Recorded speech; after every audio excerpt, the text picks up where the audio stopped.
जय हिंद दोस्तों, स्वागत है आप सभी का अपने यूट्यूब परिवार बीए सेमेस्टर वाला में। दोस्तों, दीनदयाल उपाध्याय गोरखपुर विश्वविद्यालय और उससे जो संबंधित सभी कॉलेज हैं, उन सभी कॉलेजों में आपके एग्ज़ाम होने वाले हैं 8 मई 2025 को बीए फोर्थ सेमेस्टर हिस्ट्री का।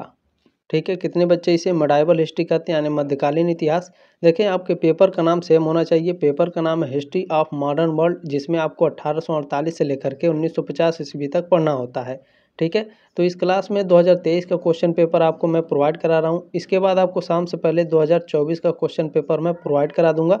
चिंता करने की कोई आवश्यकता नहीं है, बीए सेमेस्टर वाला आपके साथ है। सबसे ज़्यादा मेहनत कोई करता है दीनदयाल उपाध्याय गोरखपुर विश्वविद्यालय के लिए, तो बी सेमेस्टर वाला करता है। आप लोगों ने देखा होगा थर्ड सेमेस्टर में भी। ठीक है, काफ़ी बेहतर रिजल्ट आया है थर्ड सेमेस्टर में आप लोगों का। पेपर कोड है इसका HIS 204, HIS 203 का आप लोगों ने एग्ज़ाम दे दिया है। ठीक है, HIS 203 का।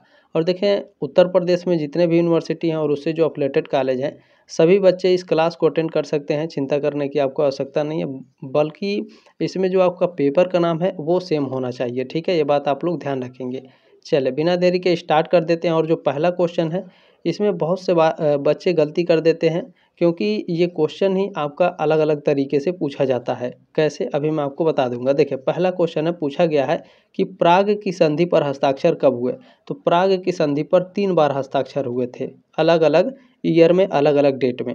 तो यहाँ पर आपका दिया है प्राग की संधि पर हस्ताक्षर कब हुआ।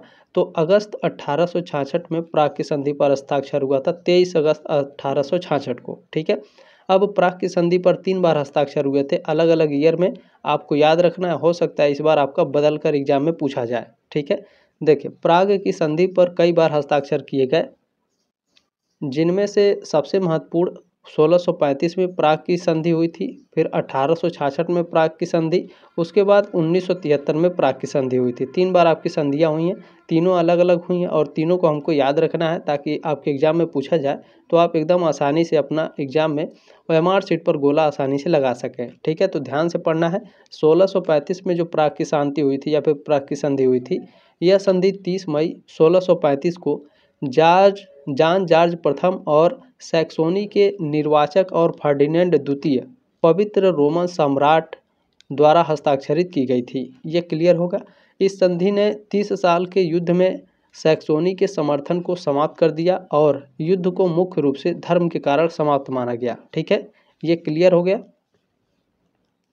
चले, जो आपके पेपर में पूछा गया था वो 1866 में प्राग की संधि का पूछा गया था, जो आपके ऑप्शन में दिया गया था ABCD में। ठीक है, तो यह संधि 23 अगस्त 1866 को प्रशिया साम्राज्य और ऑस्ट्रियाई साम्राज्य द्वारा हस्ताक्षरित की गई थी।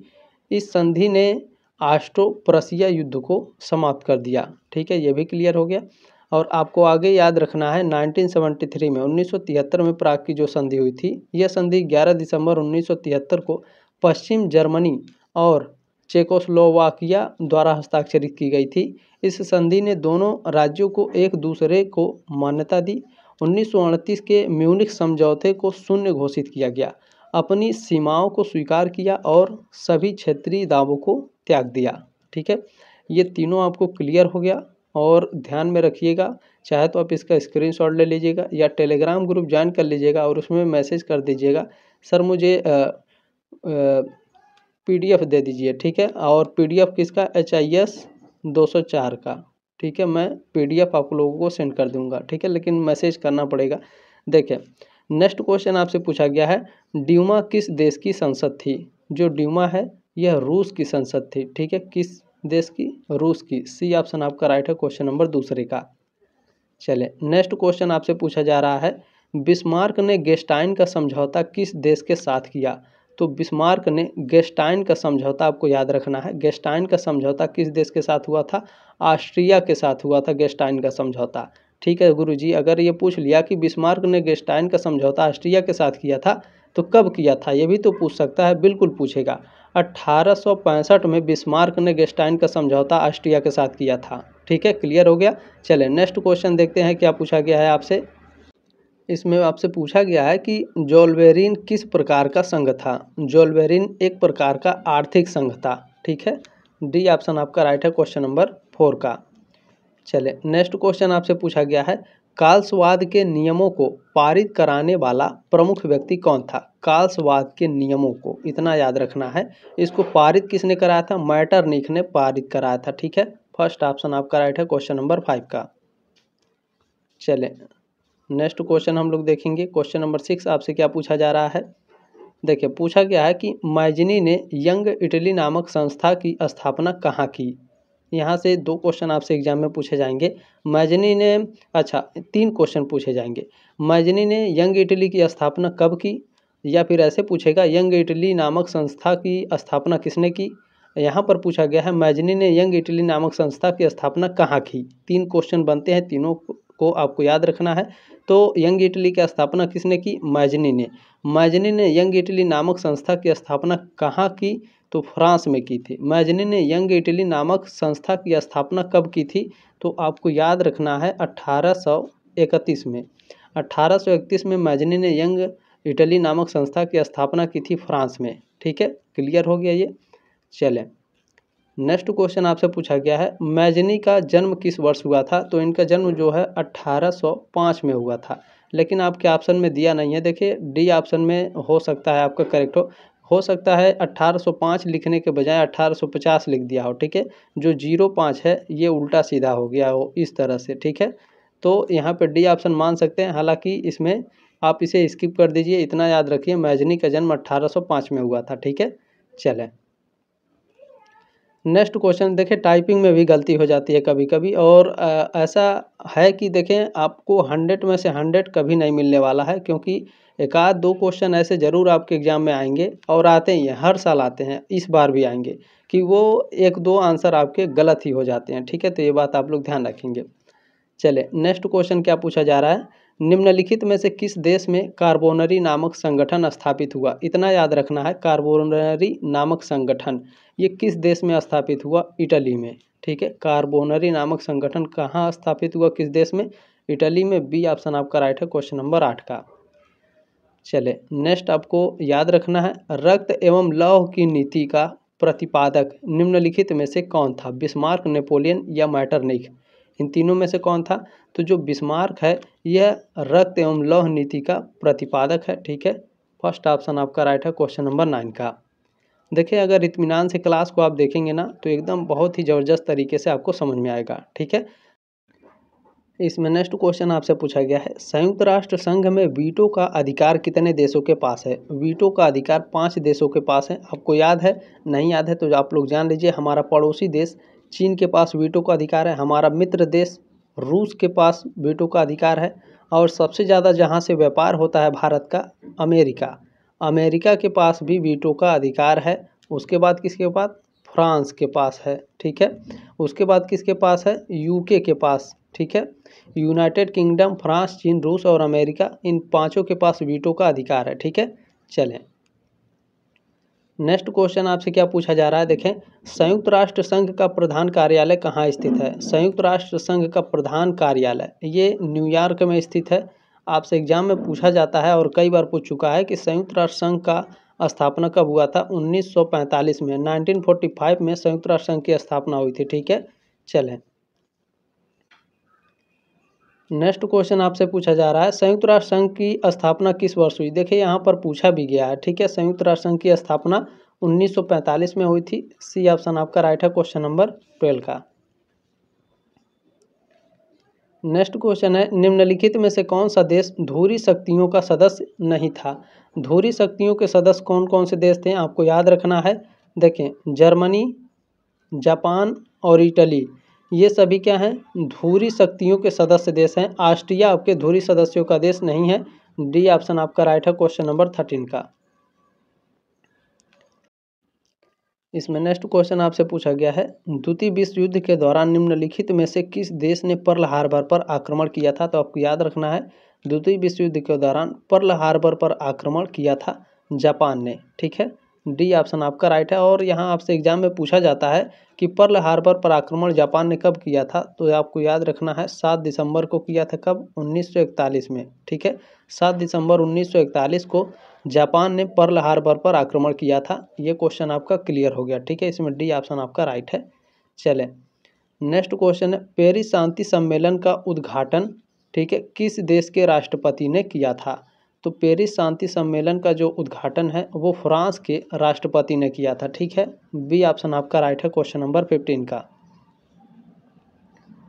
चलिए नेक्स्ट क्वेश्चन आपसे पूछा जा रहा है, सेडान के युद्ध में किस देश की हार हुई थी? देखिए सेडान का युद्ध है, एक है सोडान की युद्ध। ठीक है, दोनों में अंतर है और दोनों को आपको याद रखना है। मैं क्वेश्चन नंबर जो 38 है या फिर 39 है उसमें मैं आपको ये क्लियर कर दूंगा सेडान का युद्ध और सेडान के युद्ध में। ठीक है, चले पहले आपको समझना है कि सेडान के युद्ध में किस देश की हार हुई थी। तो सेडान का युद्ध प्रसा और फ्रांस के बीच में हुई थी, जिसमें फ्रांस की हार हो गई थी। पूछेगा सेडान का युद्ध कब हुआ था, तो आपको याद रखना है 1870 में सेडान का युद्ध हुआ था प्रसा और फ्रांस के बीच में।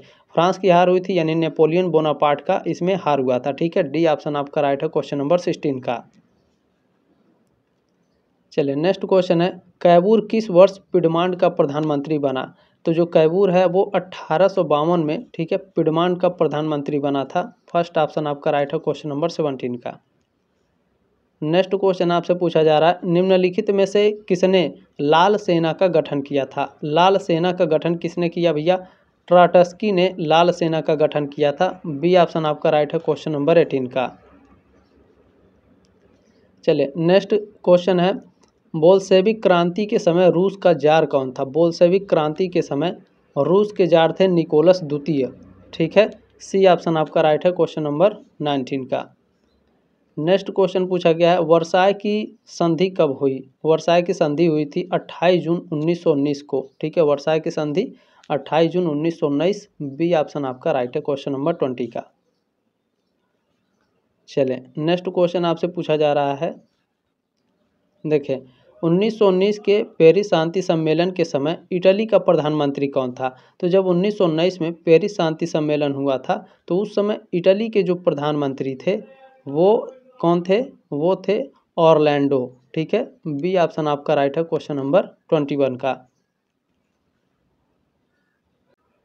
इसमें नेक्स्ट क्वेश्चन आपसे पूछा गया है, लेनिन का जन्म कब हुआ था? व्लादिमीर लेनिन का जन्म कब हुआ था बताइए? इनका जन्म हुआ था 1870 में। ठीक है, कब हुआ था? 22 अप्रैल को। ठीक है, 22 अप्रैल को, 22 अप्रैल 1870 में व्लादिमीर लेनिन का जन्म हुआ, जो आपके ऑप्शन में है नहीं। सबसे नज़दीक है 1869। बी ऑप्शन आपका इसमें करेक्ट होना चाहिए। ठीक है, चलें नेक्स्ट क्वेश्चन है, अमेरिका के राष्ट्रपति विल्सन ने अपने 14 सूत्रों की घोषणा कब की? इन्होंने अपने 14 सूत्रों की घोषणा 8 जनवरी 1918 को की थी। सी ऑप्शन आपका राइट है। नेक्स्ट क्वेश्चन है, ओवन यंग योजना 1929 के अंतर्गत जर्मनी को क्षतिपूर्ति की रकम कितने वर्षों में अदा करनी थी?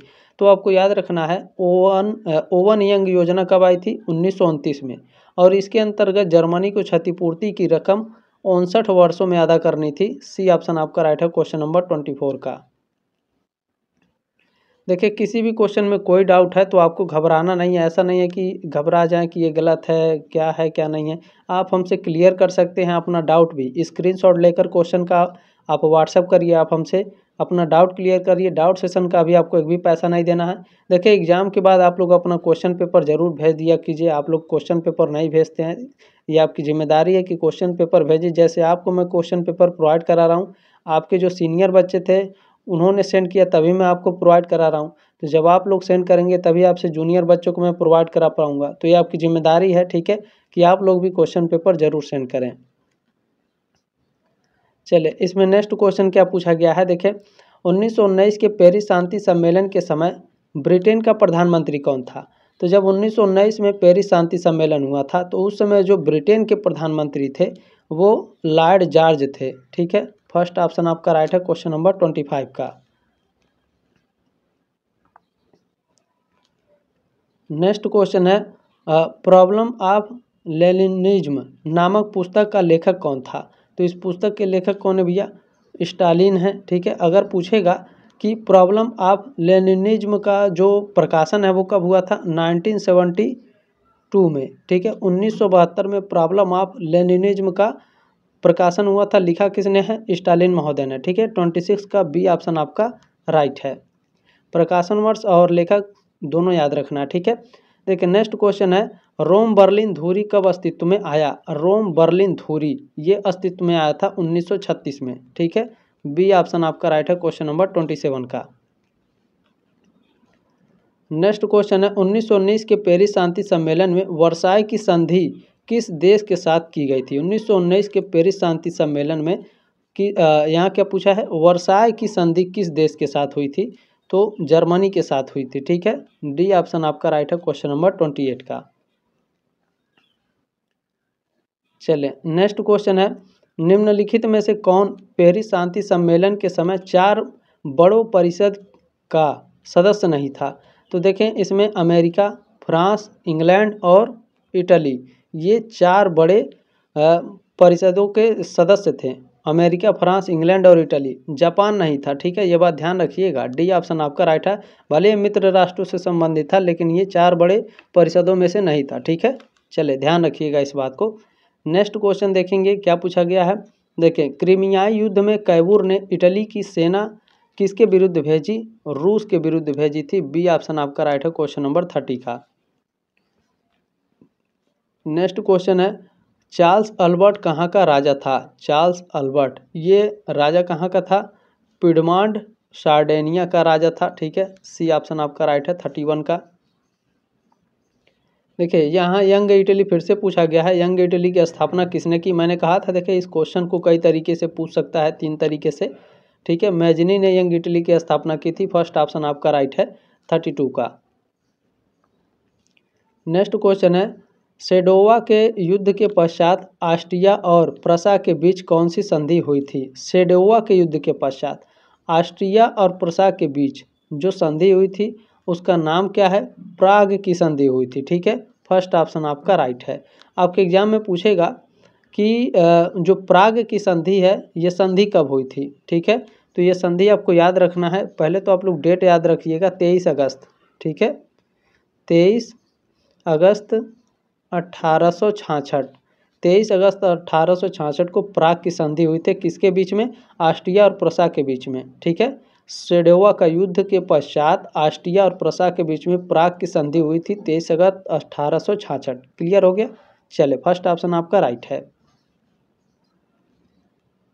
नेक्स्ट क्वेश्चन है देखें बिस्मार्क को प्रसा का चांसलर कब नियुक्त किया गया था? बिस्मार्क को जो प्रसा का चांसलर है इनको नियुक्त किया गया था 1862 में। ठीक है, बिस्मार्क को प्रसा का चांसलर 1862। सी ऑप्शन आपका राइट है 34 का। इसमें नेक्स्ट क्वेश्चन आपसे पूछा गया है किसने कहा, यहाँ एक स्टेटमेंट दिया गया है और कहा जा रहा है कि कार्बोनरी के पास न कोई कार्यक्रम था, न कोई आस्था और न ही कोई ऊंचे आदर्श। ये स्टेटमेंट मैजनी ने दिया है। बी ऑप्शन आपका राइट है क्वेश्चन नंबर 35 का। नेक्स्ट क्वेश्चन है सेडोवा का युद्ध किस वर्ष हुआ? सेडोवा का युद्ध और एक है सेडान का युद्ध। अब आपका मैं क्लियर कर दूंगा और दोनों में बच्चे बहुत ज़्यादा कंफ्यूज होते हैं। ठीक है, एक है सेडान का युद्ध और एक है सेडोवा का युद्ध। तो सेडोवा का जो युद्ध है ये हुआ था आपका 1866 में। अभी आपको मैंने ऊपर पढ़ाया। ठीक है, सेडोवा का युद्ध आप लोग बैक करके देख लीजिएगा। 1866 में सेडोवा का युद्ध हुआ था और जो सेडान का युद्ध है ये 1870 में हुआ था। ठीक है, चले क्लियर हो गया दोनों? बिल्कुल। चले नेक्स्ट क्वेश्चन देखते हैं जर्मनी के एकीकरण का वास्तविक शिल्पकार कौन था? जर्मनी के एकीकरण का वास्तविक शिल्पकार बिस्मार्क था। ठीक है, सी ऑप्शन आपका राइट है 37 का। नेक्स्ट क्वेश्चन है नेपोलियन थर्ड के जीवन का अंतिम युद्ध निम्नलिखित में से कौन था? तो अभी ऊपर आपको मैंने पढ़ाया। ठीक है, सेडान का युद्ध कब हुआ था?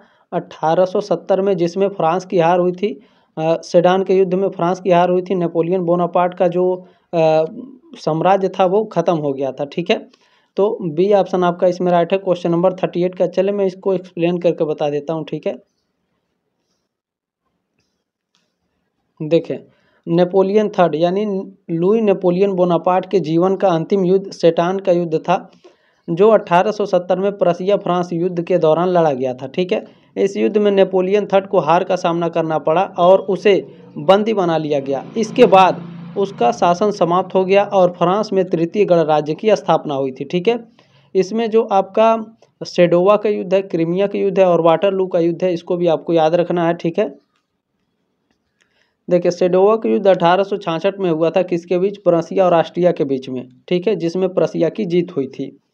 और जो क्रीमिया का युद्ध है 1853-56 के बीच में चला था, रूस बनाम ऑटोनोमन साम्राज्य ब्रिटेन, फ्रांस और सार्डिनिया के बीच हुआ, जिसमें नेपोलियन थर्ड ने फ्रांस का नेतृत्व किया था, ठीक है। वाटरलू का आपको याद रखना है, वाटरलू भी बहुत फेमस है। 1815 में नेपोलियन बोनापार्ट का अंतिम युद्ध था, न कि नेपोलियन थर्ड का। अच्छा, वाटरलू का जो युद्ध है वो नेपोलियन फर्स्ट का अंतिम युद्ध था, ठीक है, ये बात ध्यान रखिएगा आप लोग। चले, क्वेश्चन नंबर 39 आपसे पूछा जा रहा, सेडोवा के युद्ध में किस देश की पराजय हुई? सेडोवा के युद्ध में ऑस्ट्रिया की पराजय हुई थी, ठीक है, अभी ऊपर आपने पढ़ा है, बी ऑप्शन आपका राइट है क्वेश्चन नंबर 39 का। चले, नेक्स्ट क्वेश्चन है 1865 में बिस्मार्क ने नेपोलियन थर्ड के साथ एक गुप्त संधि कहाँ की? तो ये संधि की गई थी बैरिड्ज में, ठीक है, सी ऑप्शन आपका राइट है क्वेश्चन नंबर 40 का। अच्छा, इसमें मैं कुछ बता देता हूँ, देखें, सेडोवा के युद्ध में किस देश की पराजय हुई थी? सेडोवा के युद्ध में ऑस्ट्रिया की पराजय हुई थी, यहाँ पर आप लोगों को मिला होगा, ठीक है।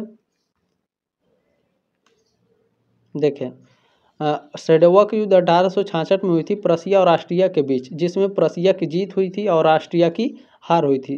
देखें, इसीलिए मैं कहता हूं कि आप लोग जो मैं की पॉइंट देता हूं उसको भी बिल्कुल भी मिस नहीं करना। सेडोवा के युद्ध में किस देश की पराजय हुई थी? ऑस्ट्रिया की पराजय हुई थी, ठीक है ना। चलें, अगर आप लोग अच्छा, नेक्स्ट क्वेश्चन है इसमें 1865, इसमें बिस्मार्क ने नेपोलियन थर्ड के साथ गुप्त संधि कहाँ की थी? बैरिड्ज में की थी, सी ऑप्शन आपका इसमें राइट है। क्लास कैसा लगा कमेंट के माध्यम से अपनी राय कमेंट बॉक्स में जरूर रखिएगा, क्वेश्चन पेपर जरूर सेंड कर दीजिएगा, आप सभी से रिक्वेस्ट है। जल्द मिलेंगे आपके नेक्स्ट क्लास में, तब तक के लिए जय हिंद, वंदे मातरम।